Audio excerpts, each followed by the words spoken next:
నరేంద్ర మోడీ ప్రభుత్వం క్రెడిట్ కార్డులను ప్రవేశపెట్టబోతోంది.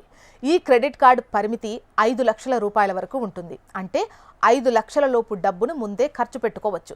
నరేంద్ర మోడీ ప్రభుత్వం అనేక పథకాలు అమల్లోకి తెస్తోంది. ఎన్నో పథకాలు చిన్న వ్యాపారుల కోసం రుణాలు ఇచ్చేందుకు కేటాయించారు. అలాగే మోడీ ప్రభుత్వం క్రెడిట్ కార్డులను కూడా ప్రవేశపెడుతోంది. బ్యాంకులు ఎలా అయితే ముందస్తు ఖర్చులకు క్రెడిట్ కార్డులు ఉపయోగించుకునే అవకాశాన్ని కల్పిస్తాయో అలాగే మోడీ ప్రభుత్వం కూడా క్రెడిట్ కార్డ్ సౌకర్యాన్ని తీసుకురాబోతోంది.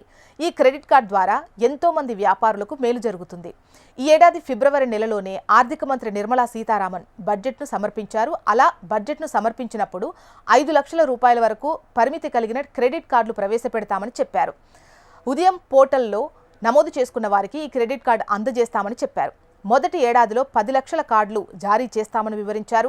భారతదేశంలోని సూక్ష్మ, చిన్న, మధ్యతరహా పరిశ్రమల రంగాన్ని బలోపేతం చేయాలన్న ఉద్దేశంతోనే ఈ క్రెడిట్ కార్డులను మోడీ ప్రభుత్వం ప్రవేశపెట్టబోతోంది. కేంద్ర ప్రభుత్వ పథకాల సాయంతో వ్యాపారం మొదలుపెట్టిన వారికి ఈ రుణాలను అందించే క్రెడిట్ కార్డులను అందజేస్తారు. అంటే సూక్ష్మ లేదా చిన్న తరహా సంస్థలకు లేదా మధ్యతరహా పరిశ్రమలకు ఈ క్రెడిట్ కార్డులు అందజేస్తారు. ఈ క్రెడిట్ కార్డులు వ్యాపారులకు ఎంతో మేలు చేస్తాయి. పరికరాలు, వస్తువులను కొనుగోలు చేసేందుకు చేతిలో డబ్బులు లేకపోయినా ఈ క్రెడిట్ కార్డ్ సాయంతో యూజ్ చేసుకోవచ్చు. అలా వ్యాపార ఖర్చులను తీర్చుకున్నాక వచ్చిన లాభంతో తిరిగి ప్రభుత్వానికి కట్టొచ్చు. ఈ కార్డులు వ్యాపార ఖర్చులను ట్రాక్ చేయడానికి కూడా యూజ్ అవుతాయి.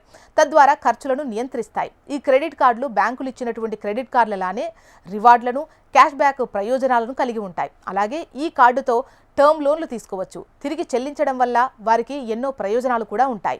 ఈ క్రెడిట్ కార్డును వాడిన తర్వాత చెల్లింపులు సకాలంలో చేస్తే మీ క్రెడిట్ హిస్టరీ బలంగా మారుతుంది. ఈ క్రెడిట్ కార్డు ద్వారా డబ్బును వాడిన తర్వాత తిరిగి చెల్లించేందుకు 45 నుంచి 50 రోజుల వరకు వడ్డీ లేకుండానే కాలపరిమితి ఉంటుంది. వ్యాపారులకు స్వల్ప కాలంలో వర్కింగ్ క్యాపిటల్ అందించడానికి ఈ క్రెడిట్ కార్డులను ప్రవేశపెడుతున్నారు. తిరిగి చెల్లించేందుకు ఈఎంఐ సేవలు కూడా అందుబాటులోకి వస్తాయి. మోడీ ప్రభుత్వం ఈ క్రెడిట్ కార్డుల కోసం SBI, HDFC, axis bank, Kotak bank, standard chartered ఇలా కొన్ని బ్యాంకులతో అనుసంధానమైంది.